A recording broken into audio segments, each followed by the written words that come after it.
نحمده ونصلي ونسلم على رسوله الكريم أما بعد فأعوذ بالله من الشيطان الرجيم بسم الله الرحمن الرحيم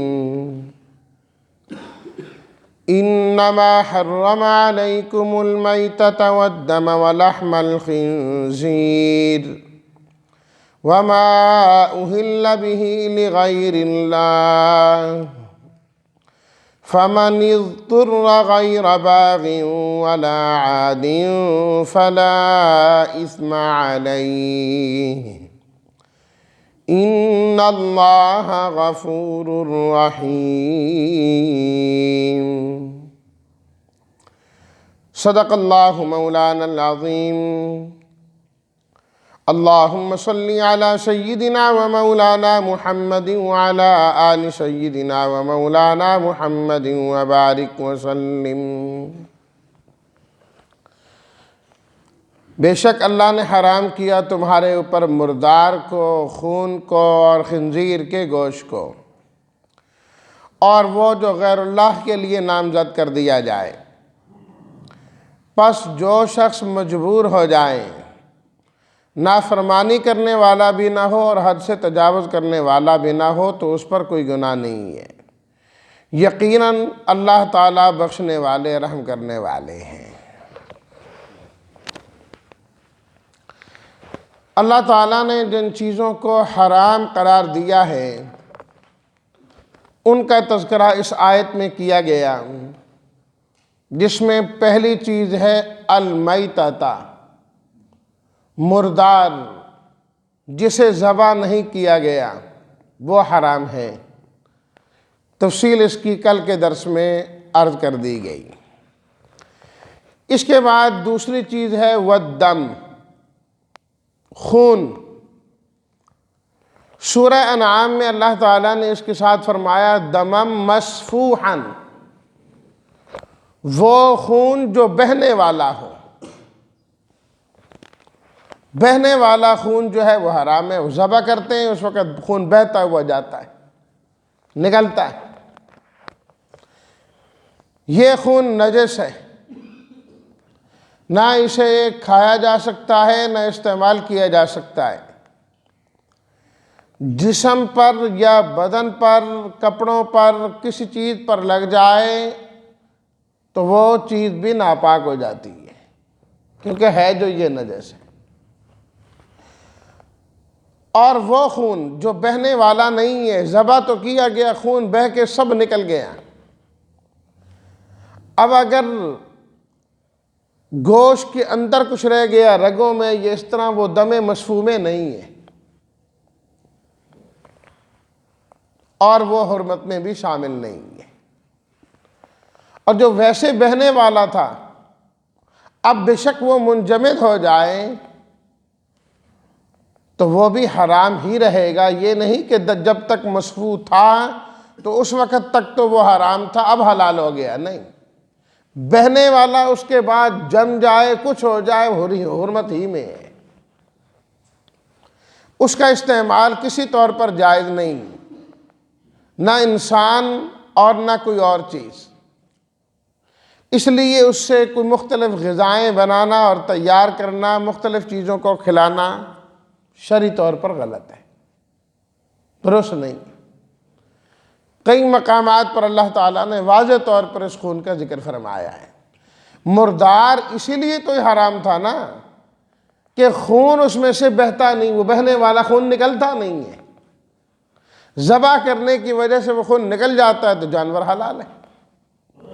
تو جب جانور حرام ہو جاتا ہے تو وہ خود خون کتنا حرام ہوگا، وہ تو زیادہ حرام ہوا نا اس کی وجہ سے کہ وہ اندر سے نہیں نکلا اور اسے نہیں نکالا گیا۔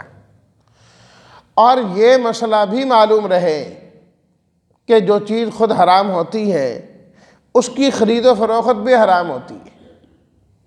کہ ایک چیز حرام ہے، چلو میں تو استعمال نہیں کرتا، کوئی کرتا ہے، میں تو نہیں استعمال کر، میں نے تو لا کر اس کو بیچ دی ہے۔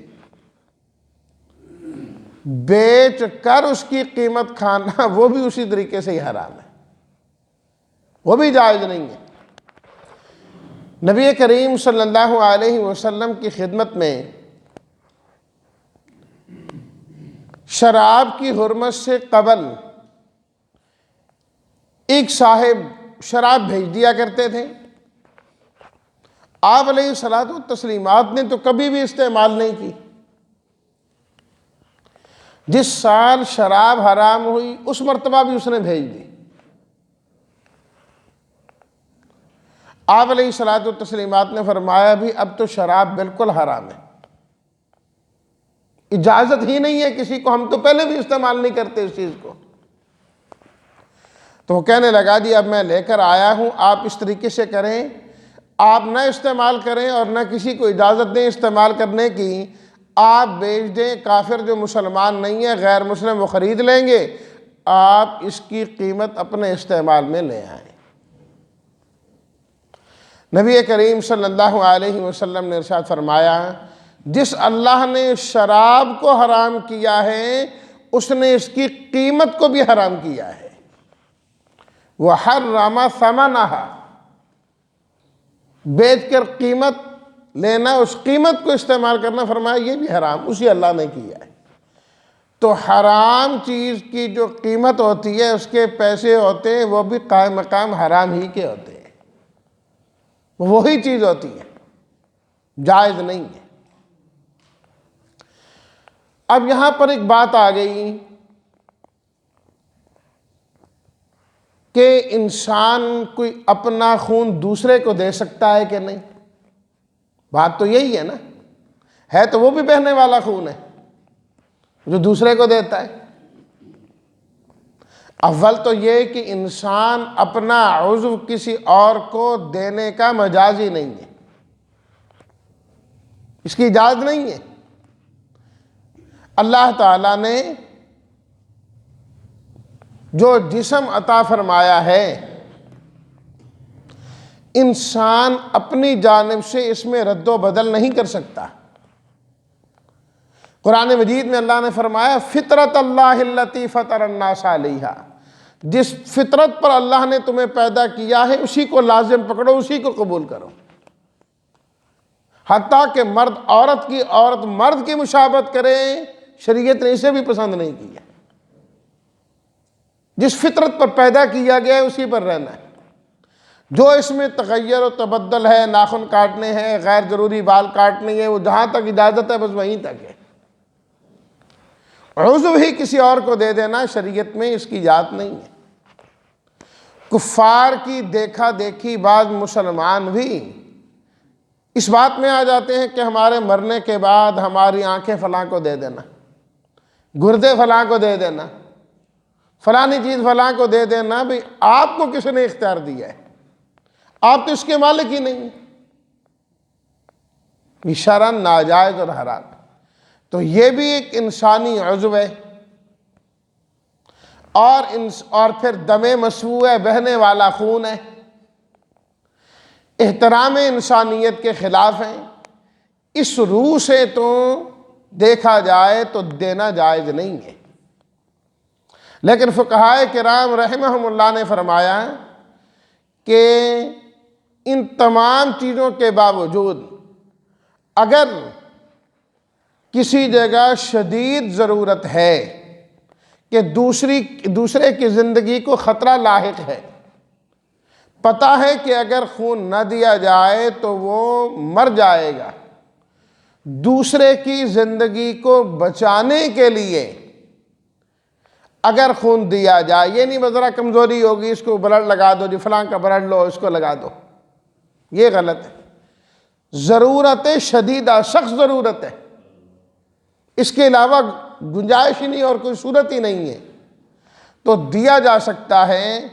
کیونکہ اس کی نظیر اور مثال شریعت میں یہ موجود ہے کہ جو بچہ پیدا ہوتا ہے تو اس وقت وہ دنیا کی باقی چیزیں نہیں کھا سکتا, ابھی کمزور ہوتا ہے, تو ماں اسے اپنا دودھ پلاتی ہے.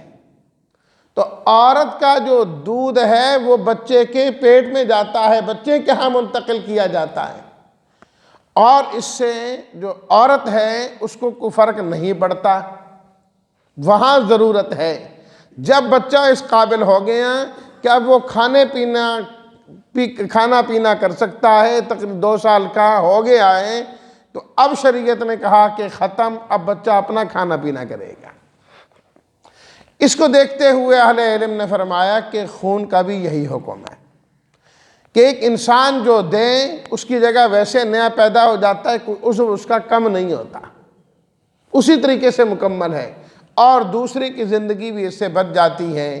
اس لیے فقہائے کرام نے مجبوری کے عالم میں دینے کی اجازت دی ہے اسی سے، تو ایسی صورت میں دیا جا سکتا ہے۔ وَلَحْمَ الْخِنْزِيرِ، اور تیسری چیز اللہ تعالیٰ نے فرمائی کہ جو خنزیر ہے اس کا گوشت وہ بھی جائز نہیں ہے۔ اور خنزیر کے بارے میں آپ یہ یاد رکھیے کہ اللہ تعالیٰ نے فرمایا فَإِنَّهُ رِجْسٌ، یہ تو ہے ہی گندگی ہے، یہ تو ہے ہی گندگی ہے۔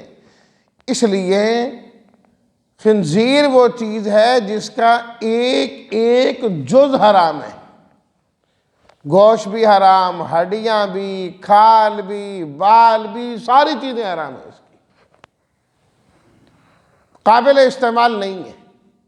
یہاں اللہ تعالیٰ نے اس کے لیے لفظ لحم استعمال کیا، خنزیر نہیں فرمایا، اس لیے کہ جو جانور ہے اس کا سب سے بڑا فائدہ گوشت ہی ہوتا ہے، باقی چیزیں تو بات کی ہیں، اس کی ہڈیاں یہ وہ، اصل چیز اس میں گوشت ہی ہوتی ہے۔ تو جو اصل چیز ہے جب وہی حرام ہے تو دیگر چیزیں تو بطریق اولا حرام ہو جائیں۔ وہ تو جو حلال جانور ہیں اس کے اندر بھی تو اصل گوشت ہی ہے نا، باقی تو بہت ساری چیزیں وہ ہیں جو جائز ہی نہیں، یہ مکروہ کے درجے میں، وہ تو اس میں بھی حرام ہے۔ تو اس لیے اللہ تعالیٰ نے باقاعدہ اس کا نام لیا کہ لحم الخنزیر، خنزیر کا جو گوشت ہے اسے استعمال نہیں کرنا، باقی حرام اس کی ساری چیزیں ہیں۔ اس سے یہ بھی معلوم ہو گیا کہ خنزیر کا لفظ زبان پر لانا کوئی ممنوع چیز نہیں ہے۔ کئی علاقوں میں اور دیہاتوں میں ہم نے دیکھا کہ وہ خنزیر کا نام لینا ہی برا سمجھتے ہیں، وہ کہتے ہیں لفظ خنزیر اگر آ جائے نا زبان پر تو 40 دن تک زبان ناپاک ہو جاتی ہے۔ لا حول ولا قوت الا باللہ۔ کئی جگہ اس طرح بات ہوئی، کہتے ہیں وہ فلانی چیز وہ حرام نہیں ہوتی جڑی، میں کہا یار کون سی چیز کس کے بارے میں کہا، کہ وہ جو گنے شنے کھاتا ہے ادھر ہوتا ہے۔ میں کہتے کیوں نہیں، کہتے زبان ناپاک ہو جائے گی 40 دن۔ بھائی یہ تو قرآن مجید کا لفظ ہے، جب قرآن مجید کے اندر اسے پڑھا جائے تو ایک ایک حرف پر 10 نیکیاں ملتی ہیں، خا پر الگ، نون پر الگ، زا پر الگ، یا پر الگ اور را پر الگ، 5 حرف ہیں، اللہ 50 نیکیاں عطا فرما دیتے ہیں، جبکہ قرآن کا لفظ ہو، قرآن کے اندر پڑھا جائے، باہر نہیں۔ قرآن کے ہر حرف پر 10 نیکیاں ملتی ہیں۔ قرآن میں لفظ فرعون آ جائے، شیطان آ جائے، اللہ اس پر بھی اجر و ثواب عطا فرماتے ہیں، کیونکہ وہ لفظ قرآن کا ہے۔ جب قرآن میں پڑھا جا رہا ہو، باہر استعمال کریں گے تو پھر نہیں۔ تو جب شیطان کا لفظ باہر استعمال کیا جا سکتا ہے تو خنزیر کا لفظ بھی استعمال کیا جا سکتا ہے، یہ سب من گھڑت باتیں ہیں۔ وَمَا أُهِلَّ بِهِ لِغَيْرِ اللَّهِ، اُہِلَّ احلال، آواز بلند کرنا، یعنی کسی چیز کو مقرر کر دینا غیر اللہ کے لیے۔ ہر وہ چیز جو غیر اللہ کے نام لگا دی جائے، فرمایا کہ وہ بھی حرام ہے۔ اور آپ اس حرمت میں ترتیب دیکھیں، پہلے فرمایا مردار حرام، پھر فرمایا بہنے والا خون حرام، پھر فرمایا خنزیر اس کا گوشت حرام، پھر فرمایا وما اہل بہ لغیر اللہ، ہر آنے والی چیز پہلے سے بڑی حرام۔ مردار حرام چونکہ اس میں سے خون نہیں نکلا، خون اس سے بڑا حرام، خون حرام اس سے بڑا خنزیر حرام۔ فرمایا اس سے بڑا حرام یہ ہے کہ چاہے ایک حلال چیز کیوں نہ ہو، غیر اللہ کے نام پر اسے ذبح کر دیا جائے، وہ اس سے بڑا حرام ہے۔ ایک صورت تو غیر اللہ کے لیے مقرر کر دینے اور نامزد کر دینے کی یہ ہے کہ ایک جانور کو اس لیے ذبح کیا جائے تاکہ غیر اللہ خوش ہو جائے، اس کا قرب حاصل کرنے کے لیے ذبح کیا جائے، اور بسم اللہ بھی نہ پڑھی جائے، کہنا بس یہی اسی کو راضی کرنا ہے، اس بت کو راضی کرنا ہے، یا یہ بت جس کا بنایا گیا ہے اس کو راضی کرنا ہے، وہ خوش ہو جائے۔ معبودان باطلہ کو راضی کرنے کے لیے، جسے وہ اپنا معبود سمجھتا ہے، جسے اپنا الہ سمجھتا ہے، اسے خوش کرنے کے لیے وہ ذبح کرتا ہے۔ بالکل ناجائز، بالکل حرام، قرآن مجید کی اس آیت کی وجہ سے۔ دوسری صورت اس کے اندر یہ ہے کہ مقصود تو غیر اللہ کو ہی راضی کرنا ہے، لیکن نام اللہ کا لیتا ہے، بسم اللہ پڑھ کے اسے ذبح کرتا ہے، لیکن مقصد کیا ہے؟ اللہ راضی ہو جائے نہیں، اللہ کو خوش کرنا نہیں، غیر کو خوش کرنا ہے، یہ بھی جائز نہیں ہے۔ سورہ المائدہ میں اللہ نے فرمایا وَمَا ذُبِحَ عَلَى النُّصُبِ، وہاں یہ چیز بھی ذکر کی، وَمَا أُهِلَّ لِغَيْرِ اللَّهِ بِهِ وَالْمُنْخَنِقَةُ وَالْمَوْقُوذَةُ وَالْمُتَرَدِّيَةُ وَالنَّطِيحَةُ وَمَا أَكَلَ السَّبُعُ إِلَّا مَا ذَكَّيْتُمْ وَمَا ذُبِحَ عَلَى النُّصُبِ، غیر اللہ کے نام کی جائے اور اللہ کا نام نہ لیا جائے وہ بھی حرام، چاہے اللہ کا نام لیا جائے لیکن بتوں کے نام پر ذبح کی جائے وہ بھی حرام ہے۔ دونوں کو الگ الگ اللہ تعالیٰ نے ذکر فرمایا۔ اور تیسری صورت اس زمانے میں یہ بھی پائی جاتی تھی کہ وہ مشرکین جانور تو ذبح نہیں کرتے تھے غیر اللہ کے نام، لیکن غیر اللہ کے نام آ کر جانور چھوڑ دیا کرتے تھے، اس پر سواری نہیں کرنی، اس کا دودھ نہیں استعمال کرنا، فلاں نہیں کرنا، فلاں نہیں کرنا۔ اللہ تعالیٰ نے 7ویں سپارے کے اندر اس کی بھی تردید بیان فرمائی، ما جعل اللہ من بحیرۃ ولا صائبۃ ولا وسیلۃ ولا حام، فرمایا یہ کرنا ہی حرام ہے، اس کی بھی اجازت نہیں ہے۔ یہاں اگرچہ جانوروں کا ذکر کیا جا رہا ہے، لیکن اللہ نے ما مطلقاً ذکر کیا کہ یہ حکم صرف جانوروں کے لیے نہیں، ما جو چیز بھی، ہر چیز اللہ کے نام کی دینی ہے۔ اللہ اکبر، فرمانا قل ان صلاتی و نسکی و محیای و مماتی للہ رب العالمین لا شریک لہ، میرے حبیب آپ فرما دیجئے ان صلاتی میری نماز، و نسکی میری قربانی، میری زندگی، میری موت، ایک ایک چیز للہ اللہ کے لیے، لا شریک لہ جس کا کوئی شریک نہیں۔ جانور دینا ہے تو اللہ کے نام پہ، دیگ دینی ہے تو اللہ کے نام کی، اور فرنی دینی ہے تو اللہ کے نام کی، لا شریک لہ، اس کا کوئی شریک نہیں۔ ثواب جس کو مرضی پہنچاتے جائیں، نام اللہ کا، رضا اللہ کی، کہ اللہ راضی ہو جائیں، اور اس رضا پر اللہ نے جو ثواب عطا کرنا ہے وہ ثواب اللہ فلاں کو عطا فرما دے، فلاں کو دے، ثواب جو ہے نا کیا جا سکتا ہے۔ فمن اضطر غیر باغ، ہاں فرمایا کہ اگر ایک شخص مجبور ہو جائے، اور مجبوری کیا ہے کہ اگر کھانے کے کچھ مل نہیں رہا، حلال کھانے کو ایک لقمہ بھی نہیں مل رہا، اسے پتہ ہے اب اگر میں نہیں کھاؤں گا تو میں مر جاؤں گا، اب میں بچ ہی نہیں سکتا، تو فرمایا یہ ہے مجبور۔ یہ نہیں ہے کہ صبح کھایا پیا، اچھا خاصا ناشتہ کیا، اور اب دوپہر کا وقت آ گیا تو کوئی چیز نہیں مل رہی تو کہتا چلو یہ کھا لیتے ہیں، شام کو پتہ نہیں کس وقت دوبارہ ملے گا۔ نہ، یہ کوئی مجبور میں نہیں ہے۔ مجبور یہ ہے کہ اگر اس کو نہیں کھاتا ان چیزوں کو جس کا ذکر ابھی پہلے ہوا، یہ مر جائے۔ تو فرمایا کھا سکتا ہے لیکن 2 شرطوں کے ساتھ۔ پہلی شرط غیر باغن، ایسا آدمی لذت حاصل کرنے والا اور بغاوت کرنے والا، نافرمانی کرنے والا نہ ہو۔ اس کا مقصد یہ نہیں ہے کہ حرام ہے کھاتا ہوں، میں نے اس حرام کھانا ہے، میں نہیں اسی کی حرمت کو مانتا، فرمایا نہیں، اس کو اسی طریقے سے حرام سمجھے گا، وہ سمجھے کہ یہ حرام ہے اور نفرت کرتے ہوئے اس کو کھائے۔ صرف کیا ہے، جان بچانا مقصد ہے، لذت حاصل کرنا مقصد ہی نہیں ہے۔ ولا عادن، دوسری چیز فرمایا کہ وہ حد سے تجاوز کرنے والا بھی نہ ہو، صرف اتنا کھائے کہ مرنے سے بچ جائے، مرنے سے بچ جائے، زندگی اس کی بچ جائے گی، بس اتنا کھا سکتا ہے۔ یہ نہیں ہے کہ چلو شریعت کی طرف سے اجازت ملی ہے تو آج ایک مرتبہ تو خوب پیٹ بھر کے کھا لوں نہ، پھر پتہ نہیں دوبارہ موقع ملتا ہے کہ نہیں ملتا، نہ، ولا عادن، حد سے تجاوز بھی نہیں کر سکتا۔ یہی وجہ ہے اللہ نے یہ نہیں فرمایا کہ جو مجبور ہو جائے تو اس کے لیے حلال ہے، نہیں، فرمایا چیز ویسے ہی حرام ہے، فلا اسم علیہ، صرف اتنی بات ہے کہ گناہ نہیں ہوگا۔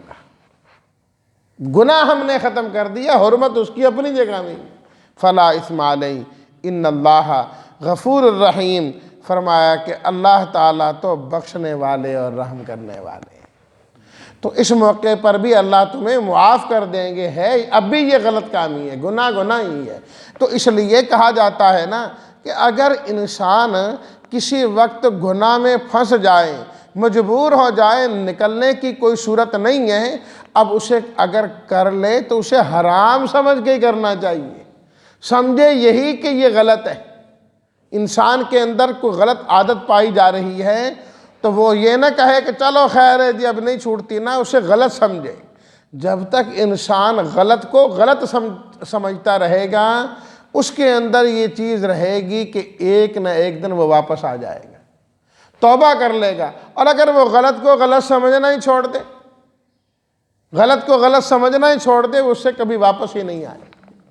اس لیے کر بھی رہا ہو تو پھر بھی غلط سمجھے کہ یہ کام غلط ہے، اسے چھوڑنا چاہیے، اور میں کوشش کروں گا کہ میں نے اس کو چھوڑنا ہے۔ اور یہی اللہ تعالیٰ نے اس آیت سے یہ سکھایا ہے، مجبور ہو جائے، حد سے زیادہ بھی نہ کھائے، لذت بھی حاصل نہ کرے، صرف اتنا ہے کہ ہم گناہ نہیں لکھیں گے، فلا اسم علیہ، اللہ تعالیٰ بخشنے والے ہیں۔ پروردگار عالم ہم سب کو حرام سے بچنے والا بنائے، اور ہمیشہ اللہ تعالیٰ ہمیں رزق حلال استعمال کرنے والا بنائے۔ وآخر دعوانا ان الحمد للہ رب العالمین۔